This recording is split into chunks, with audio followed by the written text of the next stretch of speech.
Bonjour et bienvenue dans l'hebdo. Heureux de vous retrouver après 15 jours d'absence dus aux élections municipales.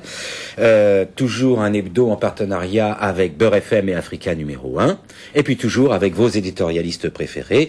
J'ai nommé Francis Laloupeau, bonjour. Bonjour Jean-Marc. Pour Africa numéro 1. Puis Nadir Djedad pour Beurre FM, bonjour. Bonjour Jean-Marc. Cette fois, notre ami Dominique Volton nous a fait faux bon pour des raisons professionnelles. Il est retenu à l'étranger. Très gentiment, Wallace Cotra de François a accepté de nous rejoindre. Bonjour. Et enfin le dernier, mais celui qu'on aime bien tout de même, Éric Zemmour, bonjour. Les derniers seront les premiers. Les derniers sont les premiers, c'est toutefois ce qu'on dit. Bon, je vous rappelle où vous pouvez nous écrire hebdo@franceau@rfo.fr pour vos remarques, vos suggestions et même vos coups de gueule, pourquoi pas, hein. hebdo@franceau@rfo.fr. Voilà. Au sommaire de cette émission cette semaine, la crise au Tibet, bien sûr, qui a été beaucoup couverte par les médias cette semaine. Une autre crise qui, par contre, n'a pas été couverte du tout, c'est celle qui a lieu aux Comores, dans les îles de l'océan Indien. On en parle très peu, mais vous verrez que ça peut être assez grave. L'Irak, 5 ans plus tard. L'après-municipal en France. Et enfin, la question du sida en Guyane. Alors, on va commencer tout de suite par ce qui se passe en Chine et au Tibet, plus précisément. Depuis plusieurs jours, les images du soulèvement tibétain emplissent les médias. Aux manifestations, le gouvernement chinois répond par la répression et cette fois en essayant de se mettre à l'abri du regard des journalistes. Les protestations internationales ressemblent plus à des points de principe qu'à de véritables volontés que les choses changent. Alors j'ai un peu envie de demander, Nadir, face au colosse chinois, que peut le petit pousset tibétain? Ben malheureusement, j'ai le sentiment que les Tibétains ont peu de marge de manœuvre, étant donné que le Tibet annexé par la Chine en 1951 est très important pour la Chine, stratégiquement, économiquement et militairement. Il y a aussi... Ça forme la frontière avec l'Inde. Effectivement, oui. C'est une partie de l'eau qui arrive en Chine. Effectivement, il y a aussi le Tibet riche son sous-sol est riche en minerais, or, cuivre et plomb. Mais il y a aussi une question de principe idéologique. Le discours chinois sur le Tibet remonte au 19e siècle et ce discours a été repris par les communistes lors de leur arrivée au pouvoir. Et ce discours, il est clair, il est de dire que il est important de maintenir les frontières de l'empire mandchou, enfin de l'ancien empire mandchou. Oui, ça remonte à loin. Hein. Et ça remonte à loin, mais ça englobe en tout cas le Tibet. Face à cette situation, il est hors de question pour la Chine, bien entendu, de donner l'indépendance au Tibet. Tout juste, la Chine serait prête à accorder un peu plus d'autonomie. On assiste du côté tibétain à une radicalisation de la jeune garde tibétaine. On l'a vu lors des affrontements cette semaine. Le Dalai Lama semble pas contrôler. Je vais y venir. Il y a donc une radicalisation de cette jeune garde tibétaine qui reste sourde à la modération du Dalai Lama. Donc là, on voit que cette jeune garde, essentiellement des jeunes membres du congrès de la jeunesse tibétaine, prône ouvertement l'indépendance, alors que le Dalai Lama, lui, est toujours favorable à un dialogue avec la Chine. Donc cette jeune garde souhaite en découdre donc par la violence, hein, s'il faut, parce qu'ils sont persuadés que la Chine ne renoncera jamais à sa souveraineté sur le Tibet. Alors, Francis, j'ai envie de dire, pourquoi maintenant ? C'est la veille des Jeux Olympiques qui permet aux jeunes Tibétains peut-être de faire parler d'eux plus, puisqu'on évoque ici ou là le possible boycott des Jeux Olympiques à Pékin. Ça, c'est ce que prétend l'autorité, le gouvernement chinois, accusant le Dalai Lama d'avoir organisé ces manifestations, justement, opportunément, à la veille des Jeux Olympiques. Mais ça, ce sont des rhétoriques idéologiques, en tout cas propres à la culture politique chinoise, auxquelles on est parfaitement habitué. Je crois qu'aujourd'hui, vous parliez tout à l'heure du petit poussé tibétain. Il faut peut-être parler du petit poussé de la communauté internationale, de la fameuse communauté internationale, qui est totalement impuissante face à cette réalité de notre âge. Et quand le gouvernement chinois, par la voix de son ministre des Affaires étrangères, met en garde, avec d'ailleurs une virulence rare, le Dalai Lama, avec cette injonction demandant au Dalai Lama de renoncer définitivement à l'indépendance, enfin à réclamer l'indépendance du Tibet, on a le sentiment d'entendre un discours d'un autre âge. Et on a l'impression d'entendre des discours des pires moments de la colonisation, enfin des plus sombres, en tout cas des plus archaïques, ou à l'heure de la conquête de l'Ouest américain. Et je crois que on va peut-être y revenir, mais nous assistons simplement là à une démonstration de l'impuissance la communauté internationale face à une puissance chinoise dans l'impunité, en quelque qui sorte. impose, la Chine qui impose sa loi, qui a imposé sa loi insensiblement au monde entier depuis plusieurs années. Et la question aujourd'hui n'est pas de savoir s'il faut boycotter ou non les Jeux Olympiques en Chine.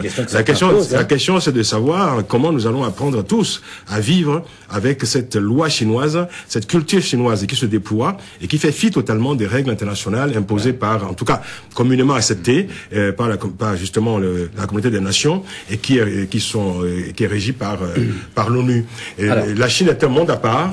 La Chine est un monde à part, qui impose sa loi, qui prend le monde en otage, dont les capitaux liquides aujourd'hui alimentent les banques américaines, et prennent en otage l'économie américaine. On pense à l'offensive, je veux dire, de la Chine vers l'Afrique. Et je pense que la dernière frontière pour la Chine sera l'Europe. Et cette loi-là s'impose. Je crois qu'il faut réfléchir à l'avenir du monde avec la Chine. Alors, Éric Zemmour, je vous voyais hocher la tête dans tous les sens. Finalement, faut-il boycotter les Jeux Olympiques de Pékin? Certains disent et rappellent que lorsqu'on a boycotté les Jeux de Moscou, quelques mois plus tard, Gorbatchev et la glasnost sont arrivés dans ce qui est devenu la Russie et ce qui était encore l'Union soviétique. Quelques mois plus tard? Oui. Parce que les Jeux Olympiques de Moscou, c'est 80. Je pense que Gorbatchev était quelques années, oui. Donc je pense, non, mais je vous reprends, non pas par souci d'exactitude, mais parce que je pense que ça n'a rien à voir. Donc c'est vous pensez qu'il n'y a aucun lien. Voilà. C'est pour ça que en d'autres termes, faut-il boycotter les Jeux Olympiques de Pékin? En d'autres termes, moi, je pense qu'il ne faut pas boycotter les Jeux Olympiques de Pékin. Quand vous n'êtes pas un sportif, vous êtes préparé depuis 4 ans. Voilà, exactement. Je suis préparé, moi, tous les 4 ans, mais c'est pour la Coupe du Monde de foot, moi, que je me prépare. Ça sert à rien de boycotter. Mais je pense en écoutant Francis, on a envie de se demander qu'est-ce qu'il faut faire. Est-ce qu'il y a quelque chose à faire? Non, mais vous savez que, d'abord, c'est pour ça que je buvais du petit lait en écoutant Francis.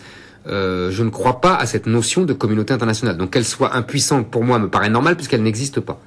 Premièrement. Dans certains cas, deuxièmement, ce que je voudrais dire, parce que évidemment, l'intérêt d'une médiatisation pareille, c'est que du coup, on lit des choses intéressantes, on s'instruit, parce que c'est évidemment une histoire qu'on connaît mal, etc. Et j'ai appris que ça n'a pas toujours été le méchant chinois et le petit poucet tibétain.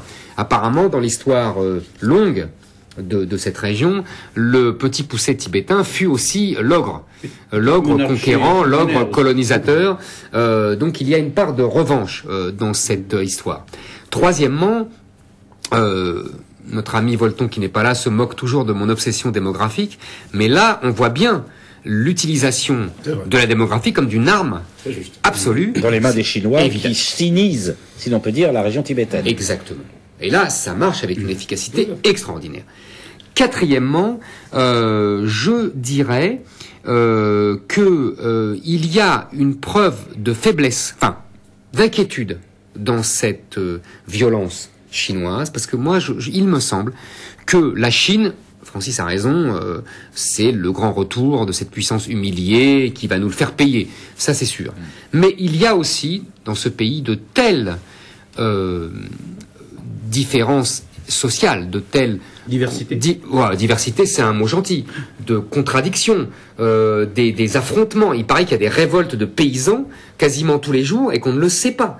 Moi, je pense que dans une analyse marxiste des contradictions du capitalisme chinois... Objective. Exactement. Nous allons vers des révoltes. Et à côté, juin 48, vous savez, ce fut la pire répression en France. C'est juin 48. C'est d'ailleurs quand Marx était à Paris et qu'il a vu... dire juin 1848. Pardon, 1848, c'est ça que je voulais dire, merci. Pardon, pour moi c'était évident, excusez-moi. Juin 1848, Karl Marx était à Paris et il a vu la répression terrible de la République contre les ouvriers, c'est là qu'il a écrit le manifeste communiste. Donc je pense qu'en Chine, nous allons vers des juin 1848 à répétition qui vont être sanglants et il y a, je pense, des tentations séparatistes, un peu comme l'Italie du Nord ou la Flandre, vous voyez, à l'échelle chinoise. C'est-à-dire que des régions qui seront très riches en auront marre de payer pour des régions prétendues plus pauvres. C'est ça. Et alors, en faisant... Et le Tibet fait partie de ce... Non, c'est ce que je veux dire, c'est qu'il montre... Le pouvoir chinois, qui est une dictature, une tyrannie sanglante, c'est un exemple, le Tibet. On massacre les Tibétains pour montrer aux autres qu'il ne faut pas bouger. Alors, on va donner pour la conclusion la parole à Wallace. Je crois que tout a été dit. Ce que je veux dire simplement, c'est que d'abord, il y a une nécessité évidente d'une solidarité avec les Tibétains, avec le Tibet. C'est évident. Vous avez parlé de David et Goliath. C'est clair qu'il y a d'un côté une puissance économique, une puissance militaire, une puissance démographique, plus d'1 milliard de personnes. De l'autre côté, un petit peuple de, je ne sais plus, 5 millions de personnes, avec quelques responsables religieux, le Dalai Lama qui n'est même pas au Tibet. Donc il y a une sorte d'inégalité et il faut une solidarité qui passe peut-être par une sorte de pression autour des Jeux Olympiques. C'est sentimental, voilà. Oui, mais je crois que la Chine est sensible à cet aspect-là. Je crois que la Chine est... Ah, moi, je crois qu'ils s'en foutent complètement. D'abord, de ne pas avoir les Jeux Olympiques, le boycott... Non, je dis pas qu'il faut boycotter. Non, je dis pas qu'il faut boycotter. Je dis qu'il faut réfléchir à ça. C'est-à-dire qu'ils sont sensibles à l'image qu'ils renvoient au niveau international. Il faut voir. Deuxième chose. Après, au-delà de ce qu'on a dit moi je m'interroge quand même sur le régime tibétain, quoi, sur le Dalai Lama qui est à l'extérieur, quel type de ces moines est-ce que ça fonctionne, ça peut fonctionner demain, un pays avec des moines qui et c'est vrai qu'en se renseignant un peu historiquement, ça n'a pas toujours été rose la démocratie avec les moines dans le pays. Ouais, c'est pas une démocratie, c'est une théocratie. Voilà, c'est les moines qui gouvernent. Et donc il faut faire attention. On trouverait ça scandaleux chez nous. Et puis dernier élément de réflexion, je pense que dans la confrontation entre les grands, finalement, les Américains, les Chinois et peut-être d'autres pays, peut-être que il y a une volonté aussi de déstabiliser la Chine avant les Jeux aussi, hein, je sais pas. Mais on a tellement été instrumentalisé par tout le monde dans ces derniers temps. Ouais. Donc solidarité nécessaire avec le Tibet, mais pas d'angélisme. Mais gardant les yeux ouverts. Pardon, il y a Nadir qui veut prendre la parole et ensuite Francis, puis on va passer à autre chose parce qu'on a dépassé le temps. Je pense que si le boycott des Jeux n'est pas une solution, par contre le boycott de la cérémonie d'ouverture des Jeux aura un impact, car n'oubliez pas que c'est des milliards de téléspectateurs. Des milliards de téléspectateurs, mais surtout la Chine a fait de ces Jeux Olympiques un enjeu de sa puissance, vous l'avez dit, puissance régionale, puissance économique et puissance militaire. Alors imaginez un boycott de la cérémonie d'ouverture par la plupart des chefs d'État occidentaux, je pense que ça aurait un impact. Oui. Mais cela dit, je ne pense pas que les chefs d'État donc vont boycotter la cérémonie d'ouverture, mais cela aurait quand même un impact à mon avis. Alors, Francis, pour la conclusion. La question du boycott ne se pose pas parce qu'aucune nation, aucun groupe de nations n'aura le courage de le faire parce qu'une fois de plus, je le répète, la Chine impose sa loi. C'est vraiment très cynique aujourd'hui. Non, mais c'est une réalité. Sa loi financière devrait être. C'est une réalité. D'abord, sa loi financière. Oui, elle finance quand même la première puissance du monde. D'autre part, je crois qu'il faut cesser toute forme d'angélisme plutôt à l'égard de la Chine. Parce que la culture politique chinoise est une politique, je veux dire, extrêmement enracinée. Je veux dire, pour la Chine méprise totalement l'Occident et le reste du monde l'indiffère totalement. Donc je dis que la question de l'image de la Chine ne se pose pas, je veux dire, pour les dirigeants chinois. C'est le seul pays au monde, peut-être, je veux dire, qui a cette posture vis-à-vis du reste du monde. Absolument. Je crois que de ce point de vue-là, il faut une vigilance absolue parce que se pose la question, justement, de la vie du reste du monde à l'avenir avec cette Chine-là, avec cette loi omniprésente qui va de plus en plus s'imposer et qui a une capacité, je dirais comme ça, je dirais d'expansion absolument insensible, absolument subreptice. Il faut, je dirais, tenir compte de cette réalité-là parce que nous avons quand même aujourd'hui à faire face à une puissance dont le projet sournois est en train de s'épandre, je veux dire, partout dans le monde. Bon, après cette diatribe de Francis, on va aller bien loin de la Chine, à un endroit qui s'appelle les Comores. C'est dans l'océan Indien et on en parle peu, mais les Comores subissent une crise assez grave. Ça fait pas la une des journaux, mais le colonel Bakar, qui règne sur l'une des 3 îles, Anjouan en l'occurrence, se refuse à quitter le pouvoir qu'il a conquis d'une façon illégale, disent le gouvernement fédéral. Et l'État fédéral des Comores, qui est composé de l'île d'Anjouan, de celle de Mohéli et enfin de Grande Comore, ne reconnaît pas sa légitimité. Alors, accrochage militaire, intervention prévue de l'Union africaine, élection présidentielle prévue en mai, les Comores connaissent de nouveau de fortes tensions. On s'est souvenu que la dernière fois, c'était avec le fameux mercenaire Bob Denard, qui est mort il n'y a pas si longtemps. Alors, il s'agit d'une instabilité chronique, Francis, des Comores ?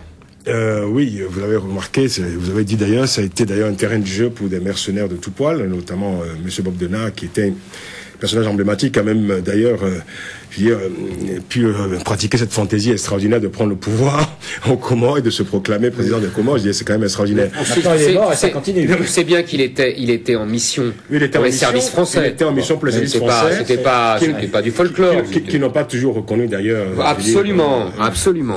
Qui l'ont lâché, mais il était en mission. À partir du moment où il ne servait plus à grand chose. C'est un point d'histoire mais c'est important. C'est un point d'histoire intéressant. Qu'on comprenne bien, mais aujourd'hui, Bénard est mort. Jean-Marc parlait d'instabilité chronique. C'est vrai que c'est un pays, on a vu effectivement la difficulté ce pays a eu d'abord à se constituer. D'abord, après une période coloniale difficile. On a vu la mise en place de plusieurs constitutions. Il faut rappeler qu'il y a ces 3 îles et puis qu'il y a la 4e qui s'appelle Mayotte, qui géographiquement appartient aux Comores, mais qui politiquement reste qui s'est détaché en 1974 après le référendum. Donc les 3 îles, effectivement, Moélie, Anjouan et la Grande Comore, sont restées, disons, on proclamait leur indépendance et Mayotte est devenue donc restée sous la coupe française, si je puis dire. Différentes constitutions. C'est sûr que les Mahorais considèrent d'être sous la coupe française. Enfin, je préférerais dire qu'ils sont français. Alors, excusez-moi, je dirais ils sont restés dans l'ensemble français. Voilà. Ça me paraît mieux. C'est beaucoup plus juste, effectivement. Donc, différentes constitutions qui se sont bousculées. On est même passé, je vous en prie. N'insistons pas, hein. On va laisser finir Francis. On est même passé par une étape de la constitution d'une république islamique des Comores. Puis ensuite, on est arrivé aujourd'hui donc à l'union des Comores. Et la difficulté se pose là. Mais nous sommes au fond simplement dans un processus tout à fait normal, post-colonial, de quête d'identité politique d'un pays. Qu'en archipel, évidemment, c'est beaucoup plus compliqué. D'autant que ils ont un projet politique extrêmement exigeant qui est de mettre en place justement un pays fédéral, une fédération. C'est beaucoup plus difficile, effectivement. Ça veut dire donc passer d'abord, je veux dire, par la création d'un État-nation, ensuite mettre en place, arriver à réaliser une unification de toutes les îles et de toute une collectivité nationale, et ensuite amener effectivement la population à respecter une culture politique qui est très exigeante, c'est-à-dire l'autonomie de chaque île. Et c'est là que se pose la question avec Monsieur Mohamed Bakar. Mohamed Bakar ne respecte pas les règles du jeu, ou c'est de l'autre côté qu'on ne respecte pas? Qui a décidé donc de faire tout seul son élection. Et c'est plus pratique. C'est beaucoup plus pratique, effectivement. Et mais une élection donc qui a été rejetée par le gouvernement central. Et aujourd'hui, nous avons affaire à une première, c'est-à-dire l'intervention de l'Union africaine, une intervention armée de l'Union africaine aux côtés des troupes du gouvernement comorien pour déloger Monsieur Mohamed Bakar, pour le bouter hors du palais, pour restaurer simplement la souveraineté de l'État central. Des élections présidentielles au mois de mai.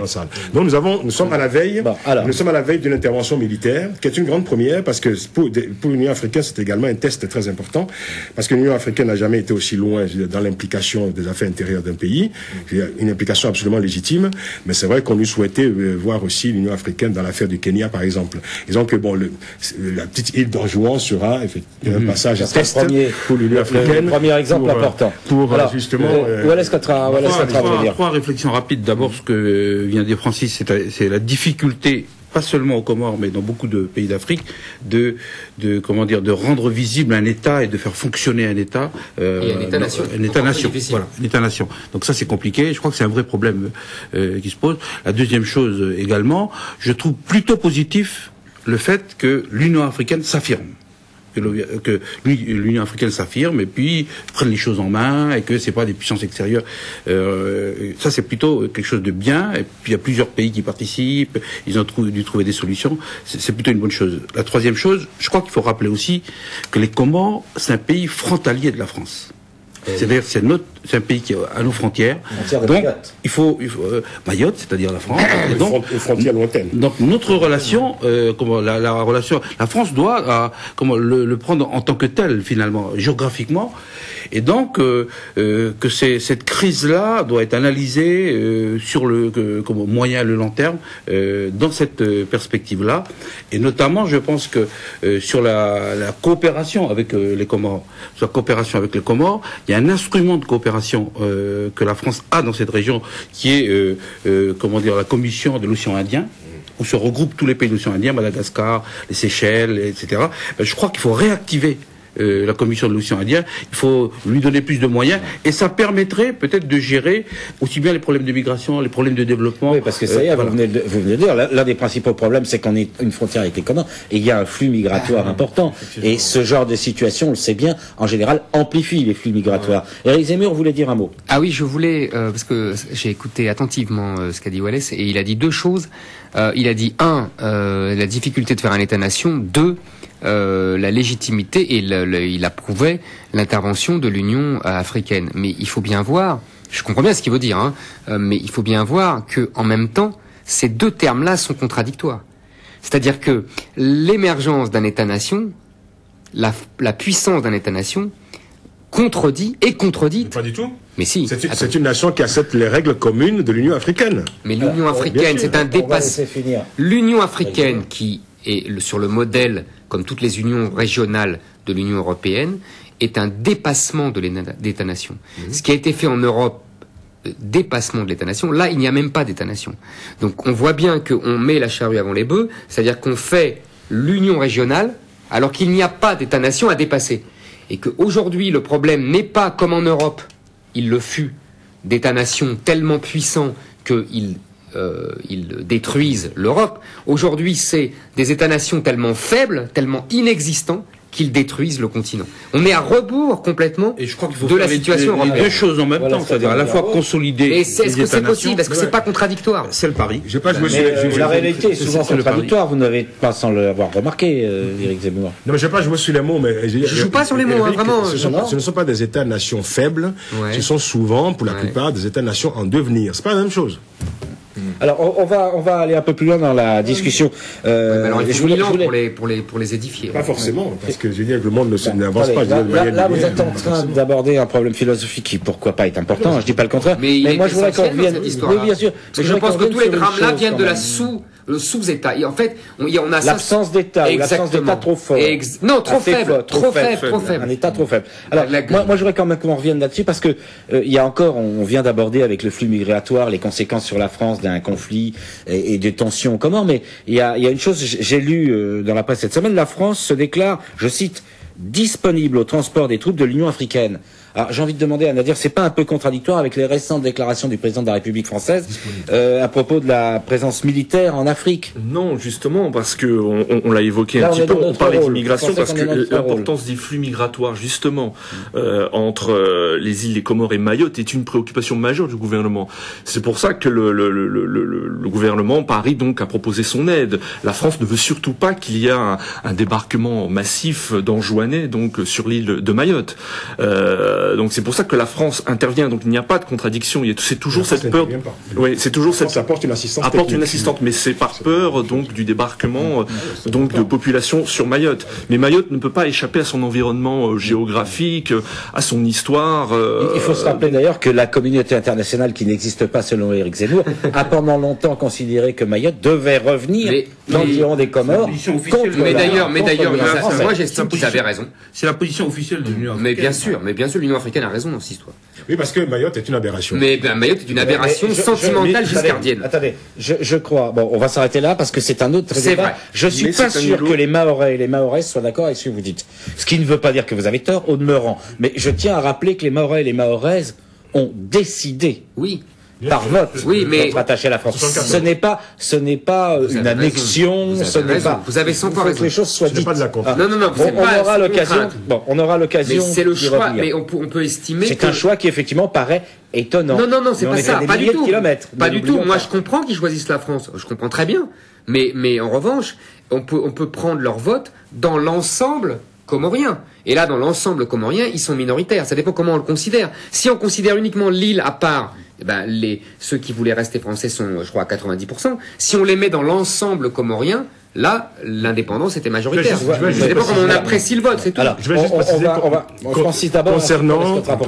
concernant la contribution de la France dans cette intervention en cours, il faut bien préciser, pour Nadir, qu'il s'agit au fond d'une demande d'assistance logistique à la France. L'Union africaine aurait pu demander cette assistance aux États-Unis, par exemple, à l'Amérique. Il faut dire que les États-Unis sont quand même impliqués aussi dans cette affaire et avec une position très claire, c'est-à-dire que les États-Unis se sont totalement démarqués de M. Mohamed Bakar et d'ailleurs soutiennent en tout cas cette intervention militaire. Et comme c'est une zone d'influence de la France, il était plus logique quand même une assistance technique, simplement, soit demander à la France de transport de matériel. D'accord, mais quand même, il y a cette peur quand même de la France de voir débarquer des milliers d'Anjouanais sur les côtes de Mayotte. Accessoirement. Alors, juste pour dire que à Mayotte, et notamment avec les dernières élections, il est clair que la départementalisation de Mayotte est en marche, donc ça va se faire assez rapidement. Et puis d'autre part, je dis que pour l'avenir, la position de la France dans la région et notamment aux Comores doit se faire avec Mayotte et la Réunion. Il faut y intégrer et à la fois les collectivités locales, les responsables notre présence locaux, française, elle s'exprime au travers des Réunionnais et des Mahorais. Qui s'exprime un peu plus parce qu'on n'a pas beaucoup entendu les responsables nationaux et en même temps avec les collectivités locales.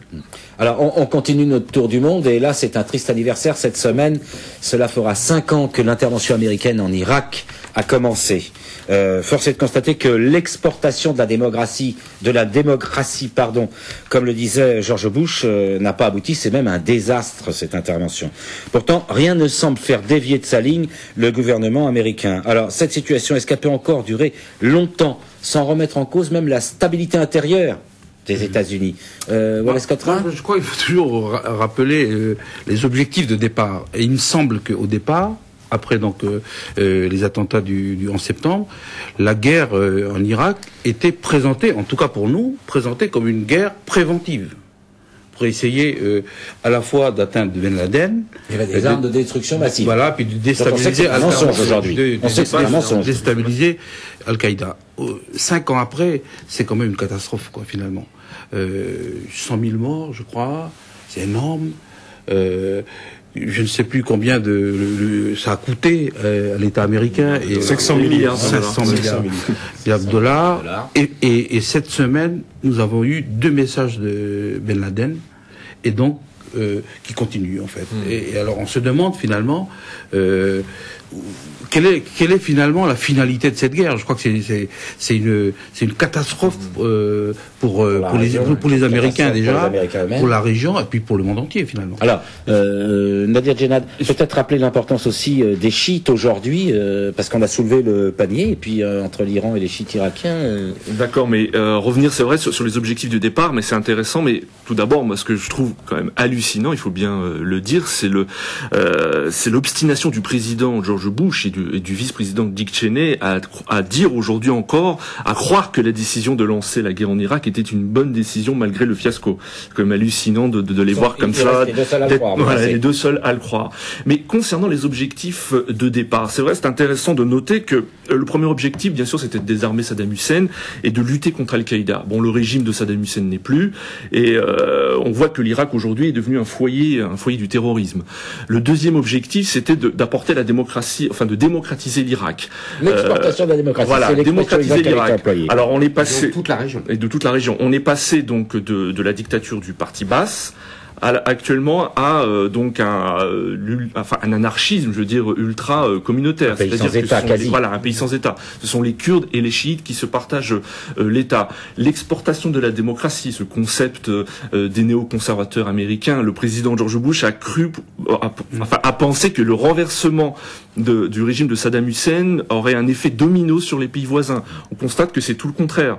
Et donc il y a des effets dévastateurs sur la région. Vous l'avez dit, l'Irak, déjà rappelé que l'Irak c'est une création coloniale. Donc l'Irak est au bord de l'éclatement. Donc il peut y avoir un État kurde, donc ce que ne veulent absolument pas les Turcs. Voilà, ce que ne veulent absolument pas les Turcs, ni les Syriens, ni les Iraniens. À propos des Iraniens, l'une des conséquences de cette guerre a été, bien entendu, de faire de l'Iran la première puissance de la région. Puisque le principal ennemi de l'Iran, Saddam Hussein, n'est plus. Alors, Éric Zemmour, une question. Mais vous allez dire que je voulais répondre déjà à votre première question. Bon, alors, répondez donc à ma première question. Mais vous avez dit remettre en cause la stabilité des États-Unis.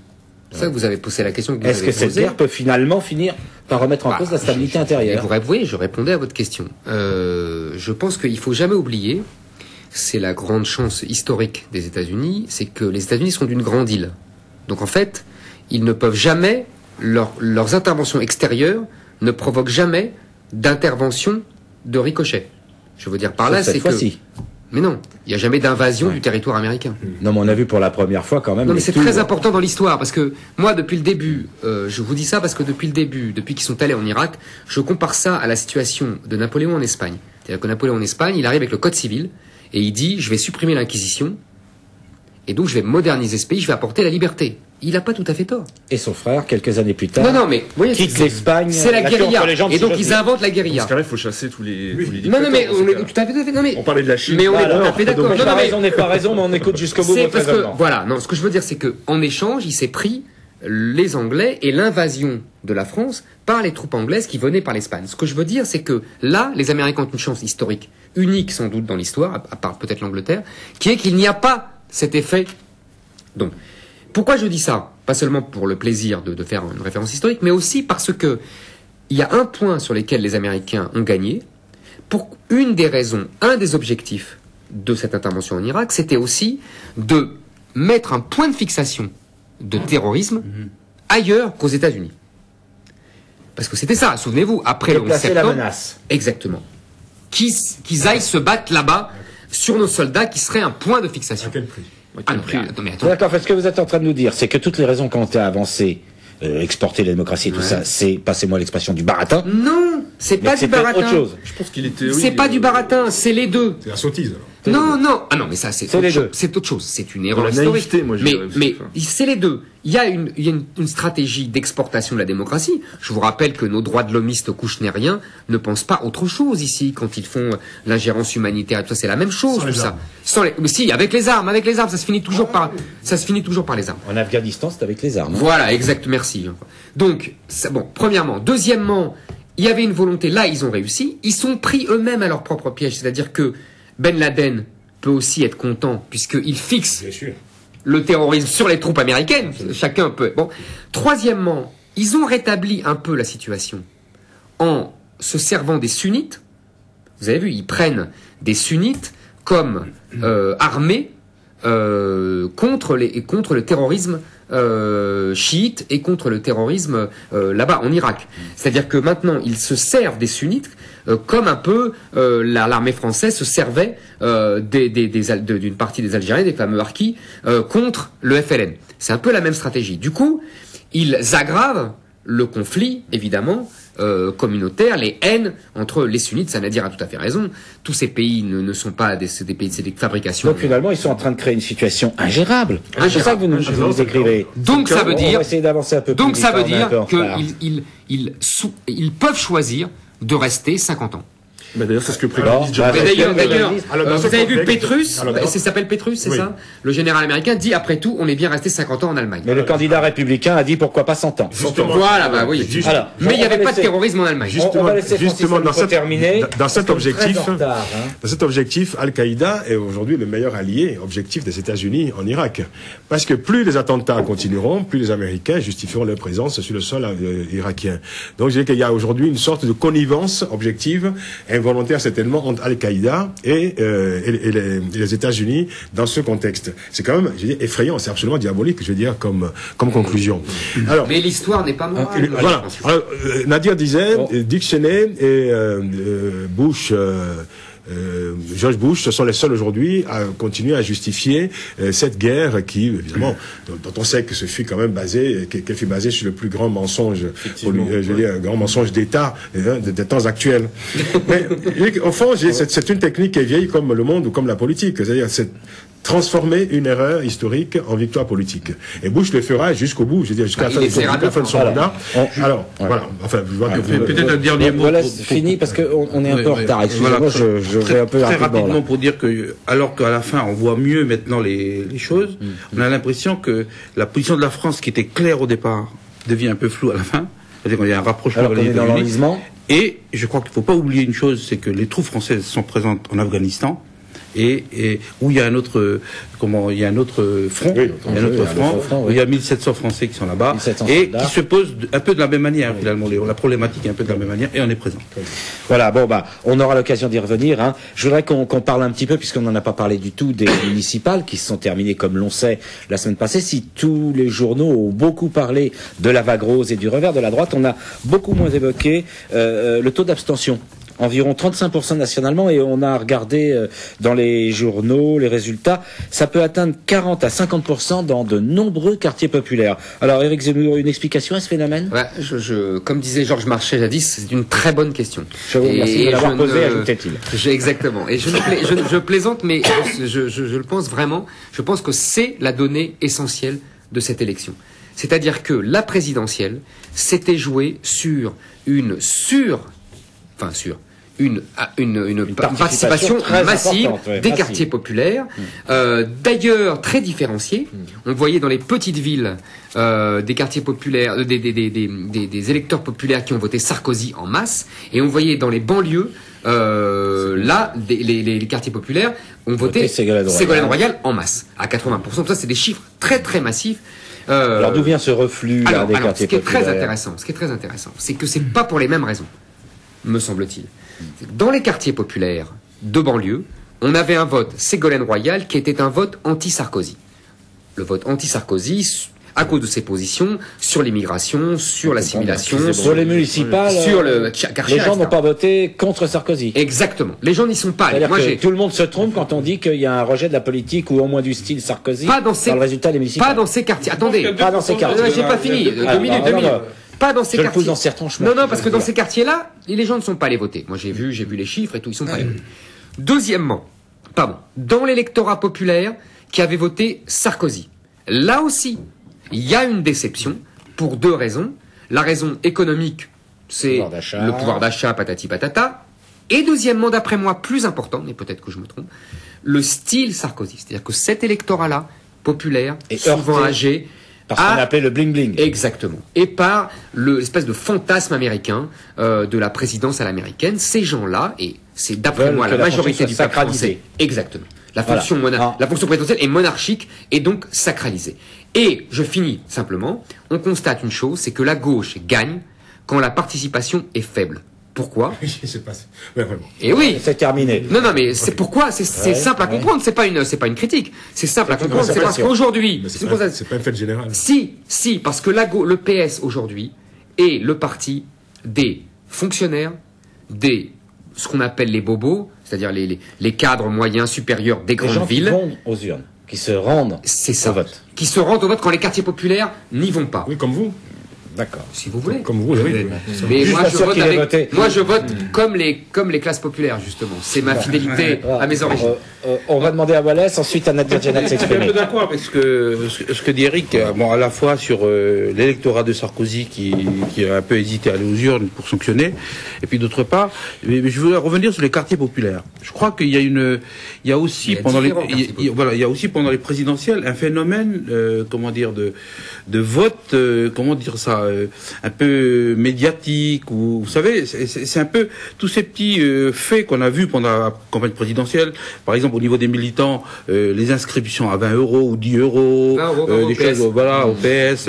Vous avez ces people qui allaient dans les banlieues pour demander aux gens de s'inscrire, etc. La Effectivement, présidentielle, c'est l'élection reine. oui, mais en même temps, il y a un petit côté people et puis un petit côté et la démocratie, c'est pas seulement ça.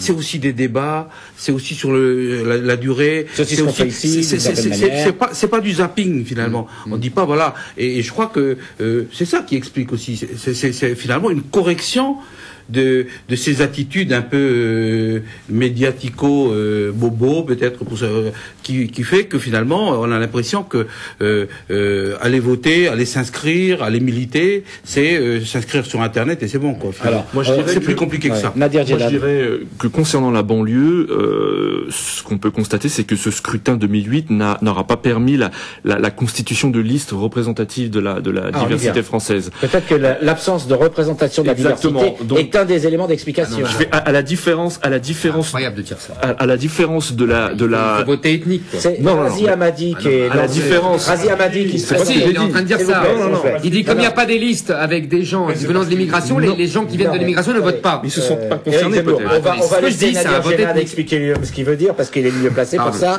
D'une part, Non, mais- Razi Hamadi ne disait pas tout à fait autre Ah chose ouais, mais dans c'est- un grand quotidien. Il s'est présenté à Orly, il n'a pas été élu, et il disait qu'il trouvait scandaleux que sur les 36 000 communes de France, la représentation de la diversité était affligeante. Ce qui Je reprends son explique mot. pas tout, Alors, mais bon, en tout cas, c'est peut-être un élément. Les gens de la diversité ont beaucoup voté. Alors, C'est ce qu'on ne dit pas. donc, Oui, donc, Francis Taloupo. ils ont beaucoup voté. Pas dans les banlieues. Ah, si, Pas dans les quartiers populaires des Les banlieues. gens sont déplacés Non, de la même non, proportion non, que les non. Français de souche ou de Ah, mais c'est ce que j'ai dit. D'accord. Ah ben on est d'accord. Mais donc peu.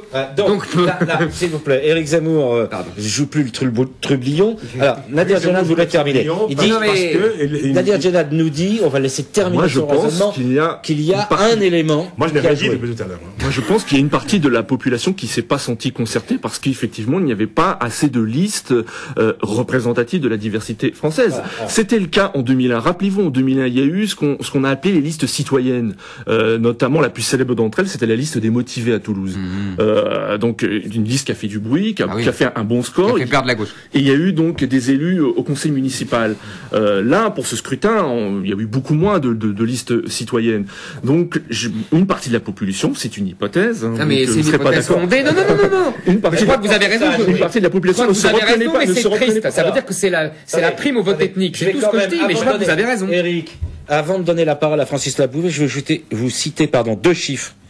Dans le 11e arrondissement de Paris où se présentait la liste de monsieur Beaujour, UMP d'origine antillaise, taux d'abstention 42%. À Rennes, où se présentait la liste de monsieur Boudjema, UMP, taux d'abstention 46%.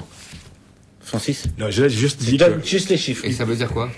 Bah, je sais pas, vous en tirez les conclusions que vous voulez, mais le taux d'abstention dans ces deux endroits où il y avait des listes de la Est diversité très élevé. UMP est très élevé, Eh comme ben. dans beaucoup de quartiers Bah populaires. donc ça marche pas.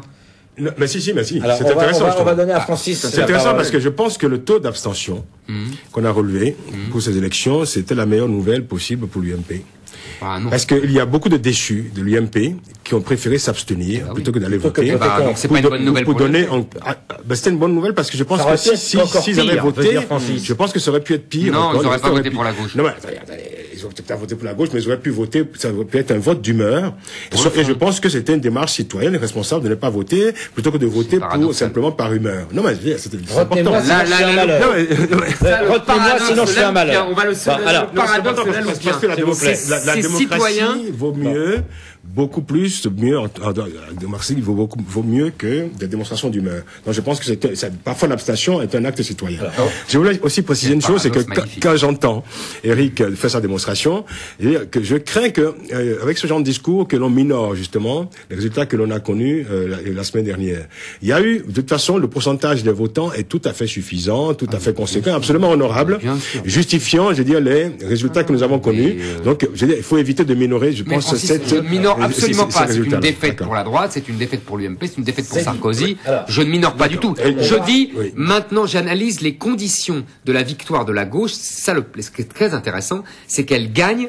Quand il y a une forte attention. Et oui. Je pense, Eh je oui. pense surtout que quand on Bah. observe une forte abstention dans un scrutin, il faut à nouveau prendre son bâton de pèlerin, refaire de la pédagogie et dire aux gens, vous avez de la chance d'être dans un pays où l'on vote, on a attendez, du oui, vote, ces appels et sont que- sans écho. Mais parce que la gauche est c'est un compétente. acte Voilà. utile et précieux. Voilà. On a un premier tour de table. On va continuer chose, sur le c'est de la municipal morale. parce que j'aimerais bien qu'on revienne sur 2 points. On est très en retard, je vous le rappelle. Donc, faut essayer d'être concis.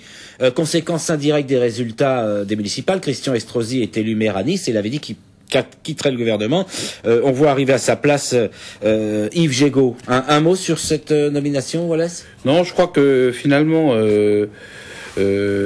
Estrosi, finalement, à son arrivée, voulait un peu bousculer les choses. Quelque part, renouveler un Polynésie, peu. par exemple.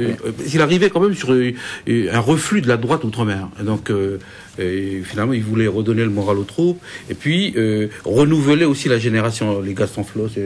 On peut pas dire que le bilan de ce résultat des courses, la gauche a Mayotte la gauche quand même à a progressé et Lucette Michaud-Chevry et Gaston Floss sont revenus. Donc il y a une petite erreur de casting là, je crois. Bon, le petit télégraphiste transmet le message à Christian Estrosi. Non, mais au-delà de ça, et je voulais dire un mot à la fois sur l'outre-mer et sur la coopération. J'allais y venir. Voilà, sur la coopération, parce que je trouve que au-delà de l'aspect. Alors on rappelle, Jean-Marie Bockel, qui était ministre de la coopération, secrétaire d'État, vient de changer. Il a, dit-on, perdu son poste, et la rumeur dit que c'est des chefs d'État africains qui auraient fait pression sur Paris. Et la rumeur, elle dit précise même, elle donne un nom, elle donne Bongo. Omar Bongo, président du Gabon. Voilà. On laisse Wallace s'exprimer. Sur les deux, sur la francophonie, je dirais également la même chose, c'est-à-dire qu'au départ, il y a eu le discours de Dakar, puis après le discours de Johannesburg qui contredit un peu Dakar, puis on dit c'est la fin de la France-Afrique, mais quand même, au Tchad, on intervient. Donc, je crois que sur ces deux éléments, qui est l'outre-mer et la francophonie, et je dirais la coopération, ces deux finalement ministères un peu transition. Non, mais ministères marginaux par rapport à la République, c'est-à-dire qui interviennent à l'extérieur. Périphérique, voilà le terme, périphérique. Mais je pense qui pose des problèmes essentiels. C'est la place de la France dans le monde. C'est c'est l'idée d'une autre France, d'une France qui est plus que la France. C'est l'idée gaulliste en fait au fond, et que sur ces deux points, je crois que si on fait rapidement le bilan, mais évidemment c'est vraiment sommaire, si on fait rapidement le bilan, on dit que sur ces deux points, à la fois la coopération et l'outre-mer, il n'y a pas une visibilité claire de la politique du gouvernement, pas une visibilité, et au contraire ça donne le sentiment de se refermer. Je trouve que faut tirer les leçons de ça. Non, moi je suis pas. Pardonnez-moi, j'ai un point. Alors Éric Zemmour continue à jouer le trublion. Non, mais parce que je voulais le dire tout à l'heure quand on a parlé de l'Union africaine, etc. Et c'est la même chose. Je pense moi que le départ de Jean-Marie Bockel est un signe très important. Il avait critiqué la France-Afrique. Il avait critiqué la France-Afrique. Il avait surtout critiqué, en plus dans un papier du Monde, ces chefs d'État qui regorgent dont les sous-sols regorgent de pétrole et dont les peuples crèvent de la faim. Ça voulait dire Bongo. On avait même eu droit à des reportages sur les propriétés de certains chefs d'État d'Afrique. Voilà, exactement. Donc moi, toute une campagne qui commence à s'opérer. Je pense que le départ de Bockel est comparable au départ de Jean-Pierre Cotte en 1983. Sous Mitterrand. Jean-Pierre Cotte, lui aussi, avait voulu mettre un terme à la France-Afrique et secouer les vieux chefs d'État. Moi, on m'a même dit que c'est Houphouët-Boigny qui avait eu la tête. À l'époque, il était vivant, et qu'il avait eu la tête de Jean-Pierre Cotte. Aujourd'hui, je pense que c'est comparable, et ça veut dire, c'est une vieille discussion, en particulier avec Francis, ça veut dire que Sarkozy, c'en est fini au bout de presque un an de droit de l'hommisme kouchnérien et de glucksmannerie, c'est terminé, on revient à la réelle politique française, à la Chiraki et à la Gaulo-Chiraki, à la Gaulo-Mitterrando-Chiraki. Pas de rupture. Moi, je pense que la rupture, c'est terminé. Le départ de Bockel, c'est le signe de ça. Je peux me tromper, bien sûr, mais c'est comme ça que je l'analyse. En tout cas, c'est un signe qui serait assez symbolique. Exactement, et qui va bien avec ce qu'on a dit tout à l'heure. C'est pour ça que j'ai pas. Quand on vous avait dit, la France se déclare disponible d'envoyer des troupes, etc. On revient la France en le Afrique. Petit gendarme de l'Afrique. Exactement. Alors, Francis Laloupo, vous partagez ce sentiment que le départ de Jean-Marie Bockel, c'est l'expression d'une non-rupture, si j'ose dire? En tout cas, c'est un désaveu manifeste et très spectaculaire. Parce que rien n'obligeait le gouvernement, enfin, l'Élysée a changé, a envoyé Monsieur Bockel aux anciens combattants. Je veux dire que c'est quand même, c'est un signe très fort pour celui qui a dit quand même en janvier qu'il allait signer l'acte de décès de la France-Afrique. Bon, c'est des mots très très forts. Des mots très forts. Donc je partage évidemment les analyses qui ont été dites là. Et je voulais simplement j'ai une réserve. C'est vrai que la première lecture que l'on a de cet événement est bien celle-là, celle que vient d'exposer Eric, Wallace aussi et Nadir. Alors, mais je me demande quand même est-ce que les choses sont aussi simples, aussi faciles que ça? Est-ce que monsieur Nicolas Sarkozy et Fillon ont simplement plié comme ça, je dirais, sans aucune résistance à une injonction venue de l'extérieur d'un chef d'État africain? Cela s'est déjà fait par le passé. Je me demande aujourd'hui si ce genre de situation peut se répéter. Il faut se poser la question. Si c'est le cas, effectivement, il y a à s'inquiéter quand même, je dirais, sur la capacité de l'État français, je veux dire, à résister à certaines je dirais, à certaines pratiques du passé. Et il y a de quoi se poser la question sur la capacité de ce gouvernement à se projeter vers l'avenir. Francis a lui-même dit tout à l'heure la clé.